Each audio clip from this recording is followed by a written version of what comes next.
শ্রীকৃষ্ণ, আপনি থালা কেন সরিয়ে দিলেন? আমি খাবার কোথায় পরিবেশন করব?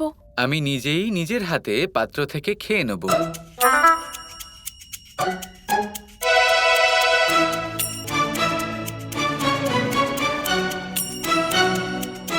বাহ, খুব আনন্দ পেলাম।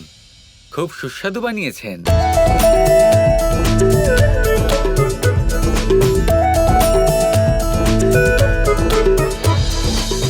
জানি না আপনি এই ক্ষীর কিভাবে বানিয়েছেন, কিন্তু এটা অত্যন্ত সুস্বাদু হয়েছে। এত সুস্বাদু ক্ষীর আমি কখনো খাইনি। দেখেছো রুক্মিণী, আজ পর্যন্ত আমার বানানো ক্ষীরের এত প্রশংসা কোনোদিন করেনি। ঠিক বলেছো তুমি রাধা। এই গোপিনীদের ভাগ্য তো দেখছি খুব ভালো যে ওনারা এত প্রেম আর এত প্রশংসা পাচ্ছেন। তাহলে বলুন শ্রীকৃষ্ণ, আমাদের সকলের মধ্যে কোন গোপীর বানানো ক্ষীর আপনার সব থেকে বেশি সুস্বাদু লাগলো? আমি এটা বলতে পারবো না যে কার বানানো ক্ষীর সব থেকে বেশি ভালো হয়েছে, তবে এটুকু বলতে পারি আমি এই পুরো ক্ষীর খেয়ে ফেলবো।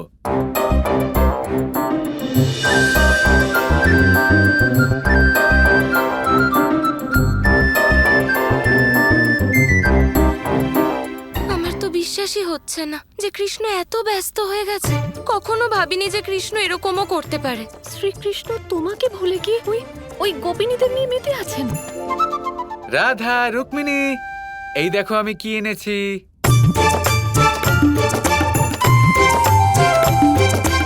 আরে বাহ, আজ দুজনকে এখানেই পেয়ে গেলাম। কি হয়েছে কৃষ্ণ?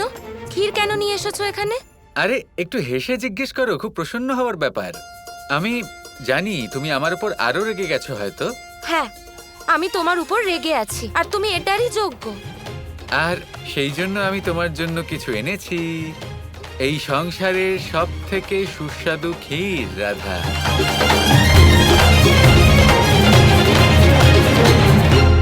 আরে এমন ক্ষীর তুমি আজ পর্যন্ত কখনো খাওনি। এমন ক্ষীর বানিয়েছেন ওনারা। খেয়ে দেখো।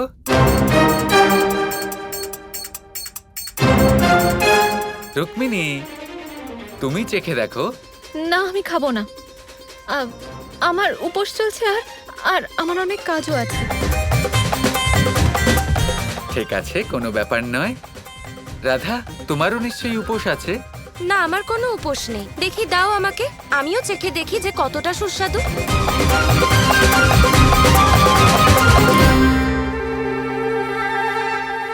কৃষ্ণ, এটাকে সুস্বাদু বলছো তুমি? এটা তো একেবারেই সুস্বাদু নয়। সংসারের সব থেকে সুস্বাদু ক্ষীর, সেই জন্যই তোমায় খাওয়াচ্ছি। আমি তো বলবো আজ পর্যন্ত তুমি যত ক্ষীর বানিয়েছো, যা পদ্ধতি মেনেছো, সবই ঠিক আছে। এবার তুমি এই পদ্ধতি শিখে নাও। এটা তো অত্যন্ত সুস্বাদু। কৃষ্ণ, মিথ্যে বলো না, এটা একেবারেই সুস্বাদু ক্ষীর নয়। এটা একেবারেই উচিত হচ্ছে না। কৃষ্ণ আমাদের ক্ষীরের প্রশংসা করছেন বলে আপনার খারাপ লাগছে? ওমা, তাই নাকি? আমরা সবাই শ্রীকৃষ্ণের সেবা করছি, সেটা আপনার ভালো লাগছে না, তাই না রাধারানী? কিন্তু আমরা তো শুরুতেই আপনাকে জিজ্ঞেস করেছিলাম, তখন তো আপনি বলেছিলেন যে আমাদের সেবা করাতে আপনি দুঃখ পাবেন না। না, আমি দুঃখী নই, কিন্তু সত্যিই ক্ষীর সুস্বাদু নয়। আরে আপনারা সকল গোপীগণ নিরাশ কেন হচ্ছেন? আমাকে একটা কথা বলুন, ক্ষীর কার ভালো লাগেনি? রাধা রানীর। ক্ষীর বানানো হয়েছিল কার জন্য? আপনার জন্য। আর আমার তো ক্ষীর খুবই ভালো লেগেছে। এত সুস্বাদু ক্ষীর আজ পর্যন্ত এই সংসারে আমি কখনোই খাইনি। যদি রাধা তা ভালো না লেগে থাকে, তাহলে আপনাদের তাতে খারাপ লাগছে কেন? আমার তো ভালো লেগেছে, তাই না? হ্যাঁ হ্যাঁ, আমার মতামত গুরুত্বহীন হয়ে গেছে। রাধা, আসলে আমার তোমাকে বলার ছিল যে আমি আরো একটা স্বপ্ন দেখেছি, যা অত্যন্ত বিকট ছিল, দুঃস্বপ্ন ছিল, ভয়াবহ স্বপ্ন ছিল। একটু শোনো না ব্যাপারটা। থাক কৃষ্ণ, অনেক অনেক ধন্যবাদ। তোমার একটা স্বপ্নই বাস্তবে এত কটু। কটু তো আমার কাছে ছিল। তুমি তো এইসবই চাইছিলে, যা হচ্ছে, ঠিক কি না? একটু শুনেই নাও, এটুকু অধিকার নেই আমার? আচ্ছা বলো, এইবার কি স্বপ্ন দেখেছো তুমি? এই স্বপ্নতে এমন কিছু হলো, আমার আশেপাশে চারিদিকে গোপীগণ ছিলেন, আর আমায় প্রসন্ন করার জন্য সকল গোপীগণ কি করছিলেন জানো? রাস করছিলেন, কেউ গান গাইছিলেন, বাহ আদি ইত্যাদি মনোরঞ্জন হচ্ছে। আমার আশেপাশে গোপীগণরা সবকিছু করছেন আমাকে সুখী করার জন্য। আর রাধা, এর থেকেও বড় ব্যাপার কি হয়েছে জানো? একটা সভা বসেছে, আর সেই সভাতে অনেক অতিথি এসেছেন, আর সকলেই মনে মনে আমাকে ভালোবাসে। এরকম আবার কোনো স্বপ্ন হয় নাকি? কৃষ্ণ, আমি গোপীদেরকে না হয় ডেকে এনেছি, কিন্তু তোমার স্বপ্ন পূরণের জন্য আমি কাউকে ডাকতে পারবো না। শ্রীকৃষ্ণ, রাধারানী যদি সাহায্য না করে থাকেন তাতে কি হয়েছে? আমরা সবাই তো আছি। হ্যাঁ হ্যাঁ, এবার গোপীরাই তোমার সেবা করবেন।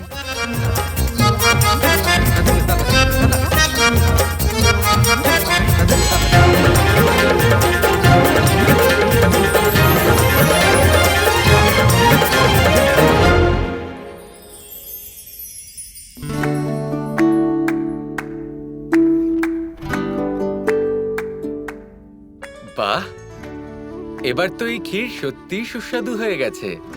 এটা চেখে দেখে রাধা, তুমি সত্যি এটা সুস্বাদু করে তুলেছ।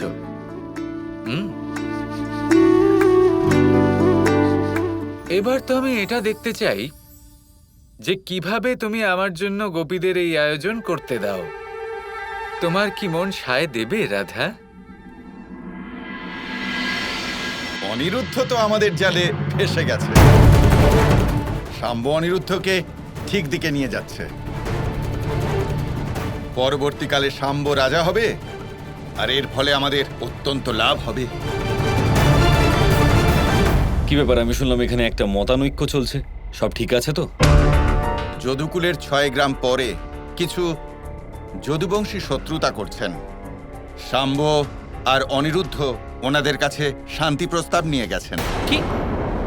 এটা কি করে সম্ভব? আমার অনুমতি ছাড়া আপনি শাম্ব আর অনিরুদ্ধকে কয়েকজন শত্রুর সঙ্গে সন্ধি করতে পাঠালেন?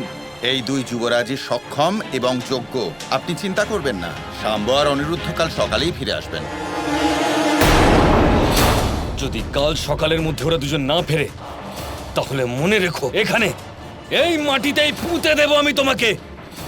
আপনিও মনে রাখবেন বলরাম দাদা, এই স্থান হলো আমার, আর এই স্থান রক্ষার দায়িত্বও আমার। এই স্থান হয়তো তোমার হতে পারে, কিন্তু শাম্ব আর অনিরুদ্ধ আমার পরিবার। ওদের কোথাও পাঠানোর আগে তোমার উচিত ছিল আমার অনুমতি নেওয়ার। আপনার আদেশ হয়তো দ্বারকাতে মানা হয়ে থাকে, কিন্তু আমি আপনাকে ভয় পাই না।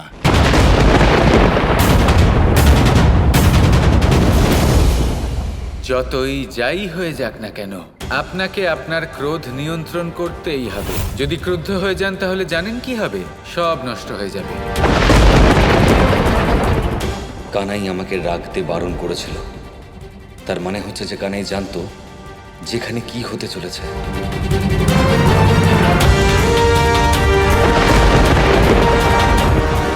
যদি কাল সকালের মধ্যে ওরা দুজন ফিরে না আসে না,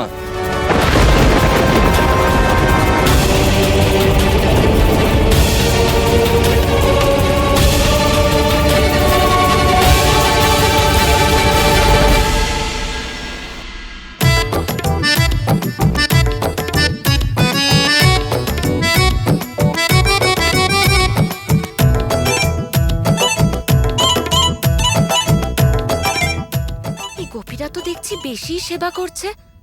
খাবার বানানো অবধি ঠিক ছিল, এখন তো দেখছি সাজসজ্জাও করছে। ওনারা তো দেখছি সীমা ছাড়িয়ে যাচ্ছেন। এখনো তো কিছুই হয়নি রাধা, এবার তোমার জন্মদিন তো আসতে দাও। ধন্যবাদ। শ্রীকৃষ্ণ, অনিরুদ্ধ, শাম্বা আর দাদা এখনো ফেরেননি, আর ওদের কোনো সংবাদও আসেনি। অনিরুদ্ধ বলেছিল যে যদি যদি একটু দেরি হয় তাহলে অবশ্যই সংবাদ পাঠাবে, কিন্তু মনে হচ্ছে আপনার তো কিছু মনেই নেই। গোপিনীদের কাছে পেয়ে আপনি সবকিছু ভুলে গেছেন। তুমি এরকম রাধার মতো কথা কেন বলছো রুক্মিণী? আমি বলবো তুমি নিশ্চিন্ত থাকো। যেমন আমি এখানে অত্যন্ত প্রসন্ন হয়ে আছি, সেইভাবে ওই তিনজনে ওখানে খুব প্রসন্ন আছেন। ওনারা আসবেন, নিশ্চিত রূপেই আসবেন, আর এমন কাজ করে আসবেন যে সমস্ত নগরীতে ওনাদের জয় জয়কার হবে। আমিও ঠিক সেটাই চাই।